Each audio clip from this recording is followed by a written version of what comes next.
So I just want to make a quick video today on something that's seldom explained about sparring, but you're kind of expected to just pick up on. Hopefully by now we know how to spar smoothly and with control at a slow to medium pace, knowing that we don't use faster than a half-beat motion based on the base speed that we're talking about. So if this is my base speed, 1, 2, 3, I never go more than one end. And similarly, I don't take defense faster than that speed. So if I'm caught out of position, I don't make a jerky motion to block a kick. I'll just ride the kick and come back with a counterattack, because that's what would really happen if we were going full speed. And of course, hopefully we know how to spar at a bit of a faster pace with control, and if that's your thing, also with power. But one thing that's not explained is sometimes you'll see people kind of go in and out of half speed, full speed. They'll kind of walk up to you, maybe pod a couple jabs, so you think, okay, we're going at this nice slow speed, and you just want to work in the pocket, but you're not comfortable at full speed. So they kind of walk up to you like this, and then they throw a combo at pretty much full speed. Well, and you're thinking, well, what was that? Is that full speed sparring? Is that taking it easy? First things first, that is sparring full speed.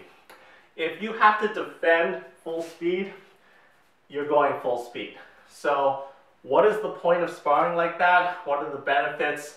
And what can you take away from it? And finally, how do you explain this to a beginner who doesn't understand that format? So, in my opinion, the reason people do that has two main reasons. One, some people, this is actually how they fight.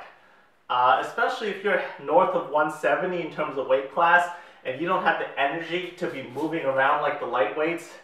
Often, especially in the later rounds, there's almost this agreement across the ring that we're just going to walk up and bang. For entertainment value, this is great, right? People love to see two guys get in the middle or two women get in the middle and just go at it. So yeah, that has value if this is your style of fighting and entertaining people. But you have to understand, this isn't for everyone, right? A more elusive fighter, a more long-range fighter, that's exactly where he doesn't want to be. Personally, I want to get into the pocket, hitting, and then exiting the pocket hitting, and spend as little time there as possible, because that just suits my style. So when we decide to kind of march in and forget about all the art of entry and exit, and then just go full speed from the pocket, that's really mainly benefiting an in fighter. Now, don't get me wrong, I could use reps of that too, but you have to understand that's what the point of drilling like that really is. It's about isolating and get more minutes, more flight time spent going fast from in the pocket, rather than working on entering and exiting, which is quite frankly often a more technical skill, or at least it seems more technical because it's less developed in most people's game.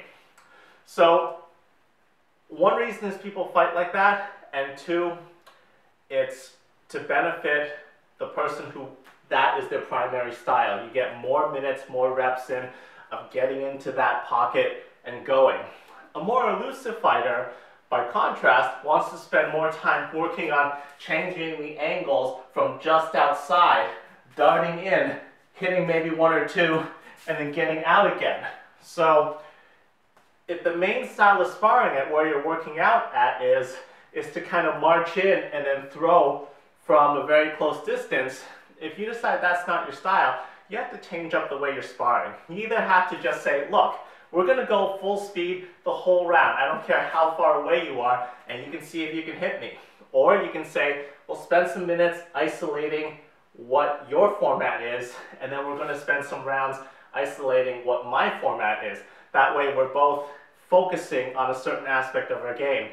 Otherwise, if you don't understand what the purpose of working out like that is, one, you can't explain it to people, and two, you're only going to be benefiting a certain style. It's similar to a tall fighter learning how to fight from a short fighter. Unless they're a very experienced coach who understands how to train you, you're better off working with a more like group, or at least understanding what the limitations of that format is for you. This is Roy with Kick Legend. I hope that helped explain why people change from slow to fast speed in their sparring. Good luck out there. Train safe, train hard, have fun, keep your chin down, elevate your striking.